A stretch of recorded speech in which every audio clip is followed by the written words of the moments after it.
Hello दोस्तों, स्वागत है आप सभी का हमारे इस चैनल पर। तो दोस्तों, मैं आपको पढ़ा रहा था बीए तृतीय वर्ष इतिहास का प्रथम प्रश्न पत्र, और मैंने कहा था इसमें मैं आपको अनसॉल्व के सारे क्वेश्चन कराऊंगा।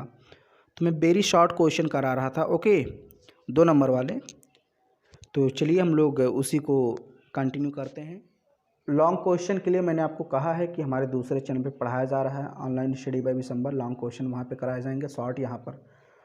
ओके, तो चलिए हम लोगों ने 10 प्रश्न कर लिए थे, ये 11वां प्रश्न आज से हम लोग करना है हम लोग को। हिंदुस्तान सोशलिस्ट रिपब्लिकन आर्मी क्या है? ये क्वेश्चन आया है, आप अनसॉल्व में देख लीजिए। हिंदुस्तान सोशलिस्ट रिपब्लिकन आर्मी, यह भारत की स्वतंत्रता से पहले एक प्रमुख क्रांतिकारी पार्टी थी। यानी जब भारत स्वतंत्र नहीं हुआ था उस समय से पहले, यानी स्वतंत्रता के पहले एक पार्टी थी जो भारत में बनी थी।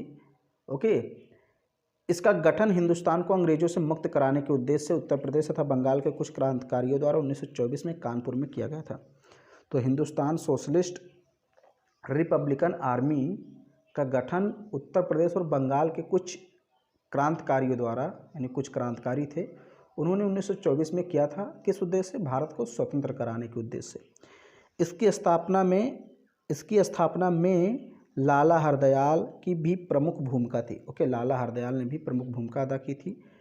चंद्रशेखर आज़ाद और भगत सिंह ने इसे पुनर्जीवित करके इसका नया नाम दिया, हिंदुस्तान सोशलिस्ट रिपब्लिकन एसोसिएशन।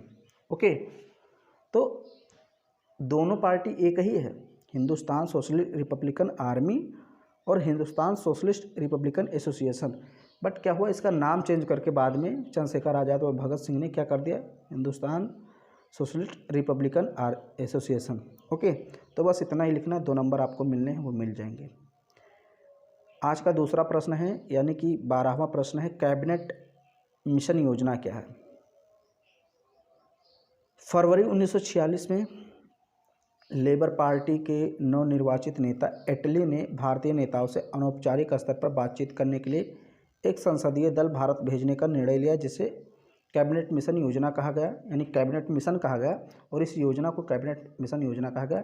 इसमें 3 सदस्य थे, sir Stafford Cripps, AB Alexander, sir Pethick Lawrence. Okay, मतलब फरवरी 1946 में लेबर पार्टी, यानी कि ये इंग्लैंड की एक पार्टी थी, जैसे हमारे यहाँ भाजपा है, कांग्रेस है, कई पार्टियाँ, ऐसे वहाँ पर ब्रिटेन में 1946 में चुनाव हुआ था। आई थिंक वहाँ पर नई सरकार बनी थी, लेबर पार्टी की सरकार थी। तो उसके जो प्रधानमंत्री थी एटली, उनका नाम क्या था? एटली, प्रधानमंत्री का। तो उन्होंने भारतीय नेताओं से बातचीत करने के लिए एक अपना संसदीय दल भारत भेजा, यानी इस अपने देश के संसद के कुछ प्रतिनिधियों को, यानी 3 प्रतिनिधि थे उसमें, sir Stafford Cripps, AB Alexander और पैथिक लॉरेंस, इनको भारत भेजा कि जाओ भारत से बात करो। ओके, तो 24 मार्च 1946 को कैबिनेट मिशन भारत पहुंचा, और इस योजना को कहा गया कैबिनेट मिशन योजना। कैबिनेट मिशन योजना के कुछ प्रस्ताव, यानी कुछ बातें थी, इसको देख लेते हैं क्या क्या बातें थी उसमें।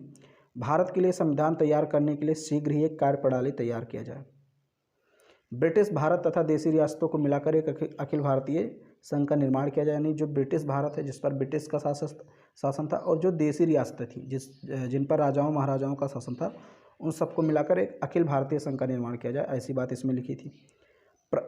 यहाँ पर है, ये प्रखर नहीं होगा, सॉरी, देखिए 1-2 जगह आपको मिस्टेक्स मिल सकती हैं, क्योंकि टाइपिंग में मिस्टेक हो जाती है। यहाँ होगा पृथक, पृथक। ओके, पृथक मतलब अलग, यानी पृथक पाकिस्तान की मांग को अस्वीकार कर दिया गया, क्योंकि जिन्ना साहब हमेशा ये मांग करते रहते थे अंग्रेज़ों से कि एक अलग पाकिस्तान चाहिए, हमें अलग देश चाहिए, लेकिन इस प्रस्ताव में भी अस्वीकार कर दिया गया, कहा गया कि अलग पाकिस्तान नहीं बनेगा।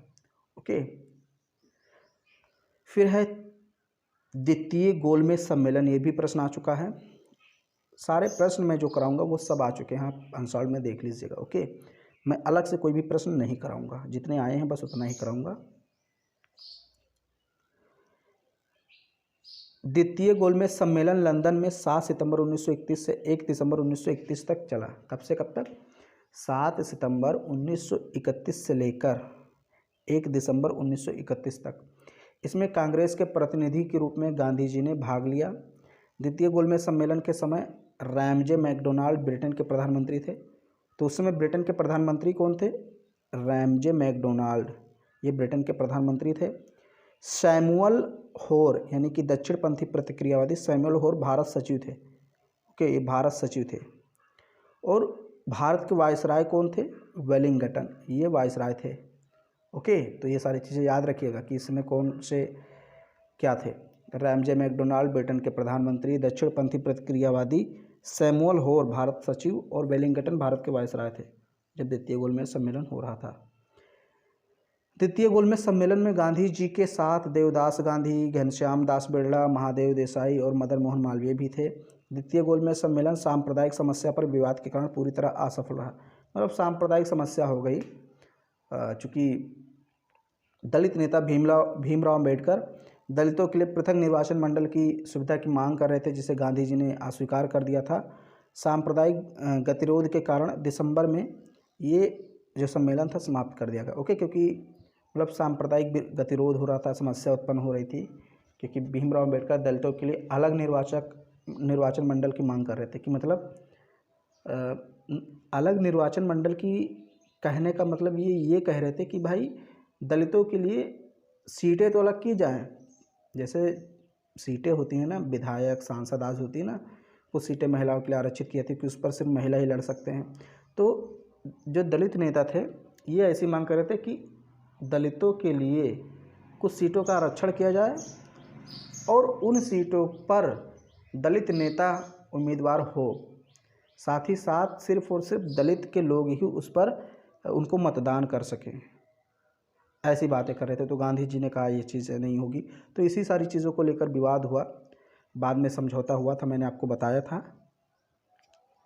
आप अगर वीडियो देखते हैं तो एक समझौता हुआ था जिसमें इन दोनों विवादों को सुलझा लिया गया था। वो समझौता कौन सा है आप लोग बताइए, क्योंकि मैंने पिछले वीडियो में बताया है आपको। ओके, इन दोनों में, गांधी जी में और दलित नेता अम्बेडकर में समझौता हो गया था बातचीत को लेकर के। आज का चौथा प्रश्न है, यानी कि 14वां प्रश्न है। आज का चौथा है, टोटल अगर हम देखेंगे तो 14 नंबर का प्रश्न है। लाहौर कांग्रेस अधिवेशन क्या है? और 1929 में यह अधिवेशन हुआ था, यहाँ पर बताया है, और इसमें पूर्ण स्वराज की मांग की गई थी।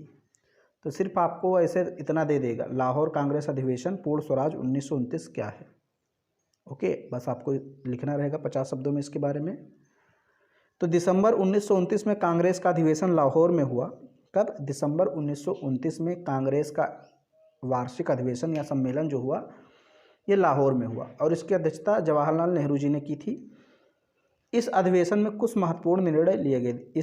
यहाँ होगा ओके, इस अधिवेशन में कुछ महत्वपूर्ण निर्णय पारित किए गए। नेहरू समिति की रिपोर्ट को निरस्त कर दिया गया। पहला क्या किया गया? नेहरू समिति की जो रिपोर्ट थी उसको निरस्त कर दिया गया। लाहौर अधिवेशन में पूर्ण स्वराज के प्रस्ताव के अनुसार कांग्रेस के संविधान में स्वराज शब्द का अर्थ अब से पूर्ण स्वतंत्रता या पूर्ण स्वराज होगा।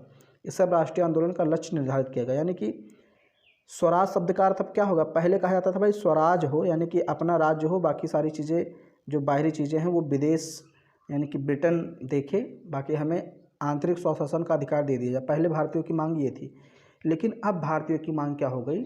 इनका मांग हो गया कि अब हमें पूरी तरीके से स्वतंत्र किया जाए। ओके, पूर्ण स्वतंत्रता, पूर्ण स्वराज, यानी हम अंदरूनी मामले भी देखें, अपने बाहरी मामले हम ही देखें। अब ब्रिटेन का हम पर कोई प्रभुत्व या कोई प्रभाव ना रह जाए, ऐसा मांग अब होने लगा। ओके, तो ये बहुत ही इंपॉर्टेंट है। इसमें पूर्ण स्वराज यानी पूर्ण स्वतंत्रता की मांग की गई थी। 1929 में लाहौर में कांग्रेस का अधिवेशन हुआ था। फिर यहाँ पर है गोपाल कृष्ण गोखले, इनके बारे में आपको लिखना है। ओके, तो गोपाल कृष्ण गोखले भारत के एक स्वतंत्रता सेनानी थे, समाज सेवी थे, विचारक थे, सुधारक थे, यानी समाज सुधारक थे। ये महादेव गोविंद रानाडे के शिष्य थे। इन्हें भारत का ग्लैड स्टोन भी कहा जाता है। तो गोपाल कृष्ण गोखले को भारत का ग्लैड स्टोन कहा जाता है। गोपाल कृष्ण गोखले भारतीय राष्ट्रीय कांग्रेस में सबसे प्रसिद्ध नरमपंथी नेता थे। तो कांग्रेस 1907 में 2 भागों में बटी थी, मैंने आपको बताया था, नरमपंथी, गरमपंथी। ओके, तो ये नरमपंथी नेताओं में सबसे प्रसिद्ध थे गोपाल कृष्ण गोखले। इनका जन्म 9 मई 1866 ईस्वी में हुआ था और मृत्यु 19 फरवरी 1915 में हुई। ओके, तो ये जो है आपके 5 प्रश्न आज मैंने फिर करा दिए यानी टोटल 5, 5, 10, 5, 15 यानी 3 वीडियो में आपके 15 प्रश्न कंप्लीट हो गए।